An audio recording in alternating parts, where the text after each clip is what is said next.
சமூக மீடியா சொந்தங்களுக்கு வணக்கம். மத்திய கிழக்கில் போர்முகங்கள் விலகி இப்போது ஒட்டுமொத்த வளைகுடாவும் அசுர போர்க்களமாக மாறியுள்ளது. அமெரிக்க நாடாளுமன்றத்தின் கூட்டுப்போர் அதிகார தீர்மானத்தை அப்பட்டமாக உடைத்து ஈரான் மீது அதிபர் டொனால்ட் ட்ரம்ப் மீண்டும் அசுரத்தனமான வான்வழி தாக்குதல்களை தொடங்கியுள்ளார். இதற்கு பழிவாங்கலாக பஹ்ரைனில் உள்ள அமெரிக்காவின் மிக முக்கிய 5வது கடற்படை தலைமையகத்தின் மீது ஈரானின் IRGC படைகள் ஏவுகணை மற்றும் ட்ரோன் வழி பொழிந்து அதன் எரிபொருள் கிடங்குகள் மற்றும் ரேடார்களை முற்றுகையிட்டு தரைமட்டமாக்கியுள்ளனர். இதன் தொடர்ச்சியாக சவுதி அரேபியாவின் அப்காஸ் சர்வதேச விமான நிலையத்தின் மீது ஏமனின் ஹீதி கிளர்ச்சியாளர்கள் அசுர ஏவுகணை தாக்குதலை நடத்தியுள்ளனர். மறுபுறம் ஹோர்முஸ் ஜலசந்தியை மீட்கும் போர்வையில் அங்கு பயணிக்கும் சர்வதேச கப்பல்களுக்கு ட்ரம்ப் விதித்துள்ள 20% அசுர சுங்க கட்டணத்திற்கு எதிராக பிரேசில் அதிபர் லூலா அமெரிக்கா ஒரு கடற்கொள்ளையர் நாடு என பகிரங்கமாக கொடூர சாடல் விடுத்துள்ளார். வாஷிங்டன் முதல் வளைகுடா வரை நிலைகுலைந்துள்ள மாபெரும் உத்திசார் திருப்பங்களின் விவரங்களை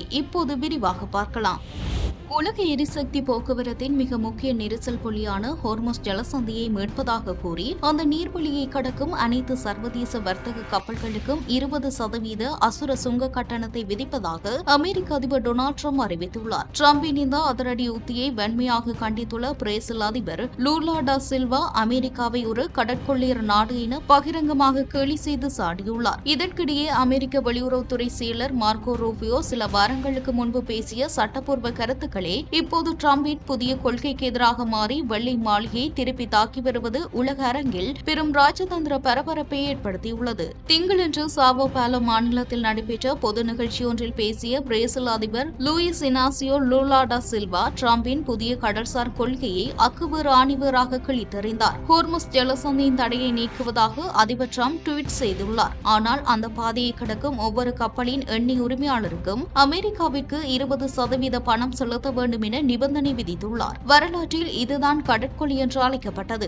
அமெரிக்கா போன்ற ஒரு மாபெரும் உலக வல்லரசு நாடு சர்வதேச நீர்வழியில் கப்பல்களை மிரட்டி பணம் பறிக்கும் ஒரு கடற்கொள்ளையனை போல தரம் தாழ்ந்து நடக்கக்கூடாது என லூலா கேலி செய்தார். வளைகுடாவில் ட்ரம்ப் தூண்டிவிட்டுள்ள இந்த போரினால் பிரேசிலில் எண்ணெய் விலைகள் அசுர ஏற்றம் கண்டு மக்களின் அன்றாட உணவுகளான அரிசி, பீன்ஸ், தக்காளி, வெங்காயம் ஆகியவற்றின் விலை எகிறியுள்ளதாக கூறி நுகர்வோரை பாதுகாக்க தற்காலிக வரிகளை பிரேசில் அரசு அமல்படுத்தியுள்ளது.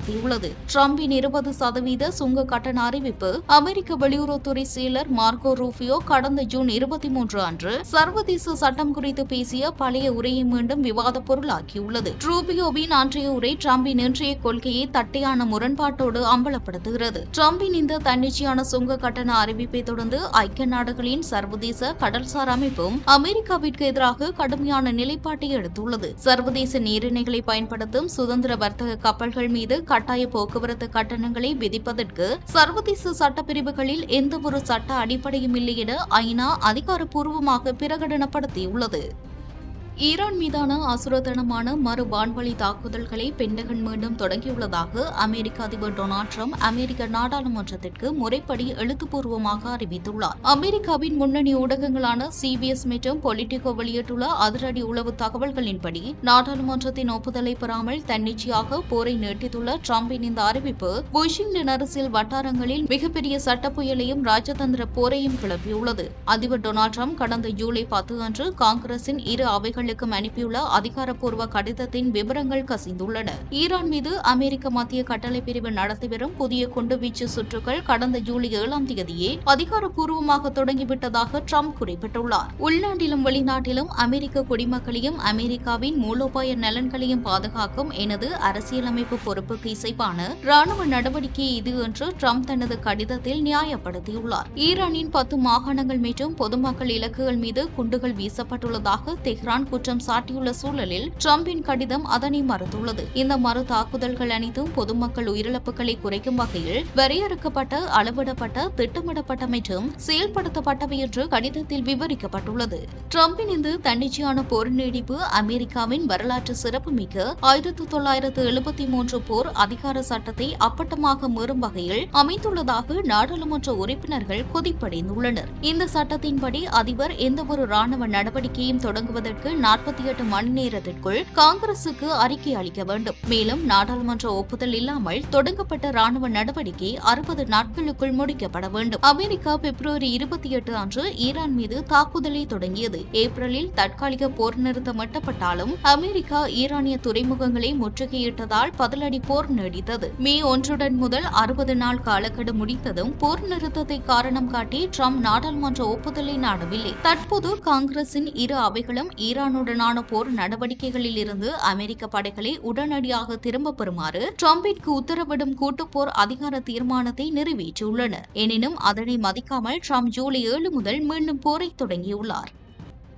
பிராந்தியத்தில் அமெரிக்கா தனது 1973 போர் அதிகார தீர்மானத்தை உடைத்து மீண்டும் அசுரத்தனமான வான்வழி தாக்குதல்களை தொடங்கியுள்ள நிலையில் அதற்கு பதிலடியாக பஹ்ரைனின் அல்ஜூபைர் பகுதியில் அமைந்துள்ள அமெரிக்க கடற்படையின் மிக முக்கிய 5வது கடற்படை தலைமையகம் மீது ஏவுகணைகள் மற்றும் ஆளில்லா விமானங்களை ஏவி பேரழிவு தாக்குதலை நடத்தியுள்ளதாக ஈரானிய இஸ்லாமிய புரட்சிகர காவல்படை அதிகாரப்பூர்வமாக உரிமை கோரியுள்ளது. பஹ்ரைன் தலைநகர் மனாமாவில் வான்வழி தாக்குதலுக்கான அவசர எச்சரிக்கை சைரன்கள் அலறி துடித்ததை தொடர்ந்து அமெரிக்காவின் மூலோபாய ராணுவ கட்டமைப்புகள் மீது இந்த தாக்குதல் நிகழ்த்தப்பட்டுள்ளது. தங்களின் இந்த வான்வழி பதிலடி தாக்குதல்கள் மூலம் அமெரிக்காவின் உத்திசார் பாதுகாப்பு வலயத்தை முற்றிலும் முடக்கியுள்ளதாக ஈரானிய ராணுவம் தனது அதிகாரப்பூர்வ அறிக்கையில் பட்டியலிட்டுள்ளது. 5வது கடற்படை தளத்தில் உள்ள அமெரிக்க ராணுவத்தின் முக்கிய எரிபொருள் கிடங்குகள் மீது ஏவுகணைகள் நேரடியாக பாய்ந்து தாக்கியதில் தளம் முழுவதும் பெரும் தீப்பிழம்புகளாக காட்சியளிக்கிறது. அமெரிக்காவின் முதன்மை வான் தற்காப்பு பேட்டரியான பேட்ரியாட் ரேடார், கடற்படையின் வான் கட்டுப்பாட்டு ரேடார் மற்றும் ஏவுகணைகளின் முன்கூட்டியே எச்சரிக்கும் சீராம் ரேடார் அமைப்பு ஆகியவை முற்றிலும் தாக்கி அளிக்கப்பட்டுள்ளன. ஹோர்மஸ் ஜலசந்தியில் அமெரிக்கா பயன்படுத்தி வரும் அதிநவீன ஆளில்லா மேற்பரப்பு கப்பல்களுக்கான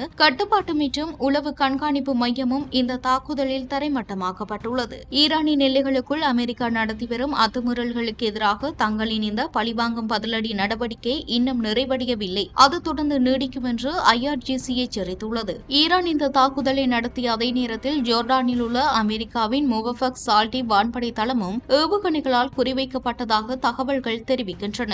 இதற்கிடையே ஈரானின் அசுரத்தனமான ஏவுகணைகள் மற்றும் ஆளில்லா விமான தாக்குதல்களை தங்களின் வான் பாதுகாப்பு படைகள் நடுவானில் எதிர்கொண்டு அளித்து வருவதாக பஹ்ரைன் பாதுகாப்பு அமைச்சகம் தெரிவித்துள்ளதுடன் வெடிப்பொருட்களின் சிதறல்கள் குடியிருப்பு பகுதிகளில் விழ வாய்ப்புள்ளதால் பொதுமக்கள் தீவிர எச்சரிக்கையுடன் இருக்குமாறு அறிவுறுத்தியுள்ளது. வளைகுடா பிராந்தியத்தில் அமெரிக்காவின் 5வது கடற்படை தலைமையகத்தின் மீது ஈரான் நடத்திய அசுர ஏவுகணை தாக்குதலால் பெரும் போர் மூண்டுள்ள நிலையில் அதன் மற்றொரு அங்கமாக ஏமனின் அன்சாருல்லா ஆயுதமேந்திய கிளர்ச்சியாளர்கள் சவுதி அரேபியா மீது தங்களின் அசுர தாக்குதலை தொடங்கியுள்ளனர். ஏமன் தலைநகர் சனாவில் உள்ள சனா சர்வதேச விமான நிலையம் மீது நடத்தப்பட்ட வான்வழி தாக்குதல்களுக்கு பழிவாங்கும் நடவடிக்கையாக சவுதி அரேபியாவின் அசீர் மாகாணத்தில் உள்ள மிக முக்கிய அப்கா சர்வதேச விமான நிலையத்தை குறிவைத்து ஏவுகணைகள் மற்றும் வெடிபொருட்கள் நிரப்பப்பட்ட ஆளில்லா விமானங்கள் மூலம் கொடூர தாக்குதலை நடத்தியுள்ளதாக ஹீதி அமைப்பினர் அதிகாரப்பூர்வமாக பிரகடனம் செய்துள்ளனர். ஏமனில் ஏற்பட்டுள்ள இந்த புதிய வான்வழி போர்முனை சர்வதேச விமான போக்குவரத்திற்கு மிகப்பெரிய முடக்கத்தை ஏற்படுத்தியுள்ளது. சனா சர்வதேச விமான நிலையத்தின் மீது நடத்தப்பட்ட அசுர தாக்குதல்களை தங்களின் படைகளை நடத்தியதாக ஏமனின் அதிகாரப்பூர்வ அரசு உரிமை கோரியுள்ளது. எனினும் இந்த தாக்குதல்களின் பின்னணியில் சவுதி அரேபியாவின் வான்படை ஆதரவு இருப்பதாக ஹீதி கிளர்ச்சியாளர்கள் குற்றம் சாட்டியுள்ளனர். சவுதி எல்லையை ஒட்டியுள்ள அப்கா விமான நிலையத்தின் உட்கட்டமைப்புகள் மற்றும் வான் பாதுகாப்பு பிரிவுகளை குறிவைத்து ஹீதிகள் தங்களின் ஏவுகணைகளை ஏவியுள்ளனர். இந்த தாக்குதலை தொடர்ந்து சர்வதேச சிவில் விமான நிறுவனங்கள் அனைத்தும் சவுதி அரேபியாவின் வான்வழியை பயன்படுத்துவதை தவிர்க்குமாறு ஹீதி ராணுவ செய்தி தொடர்பாளர் யாஹியா சரி மிக கடுமையான எச்சரிக்கை விடுத்துள்ளார். இதுபோன்ற பல செய்திகளை தெரிந்து கொள்ள நம்முடைய சமூக மீடியா யூடியூப் சேனலை சப்ஸ்கிரைப் செய்து அருகில் உள்ள பெல் பட்டனை கிளிக் செய்யுங்கள். மேலும் செய்திகளை உடனுக்குடன் தெரிந்து கொள்ள சமூகமீடியா.com என்ற இணையதளத்தின் வாயிலாக எங்களுடன் இணைந்திருங்கள்.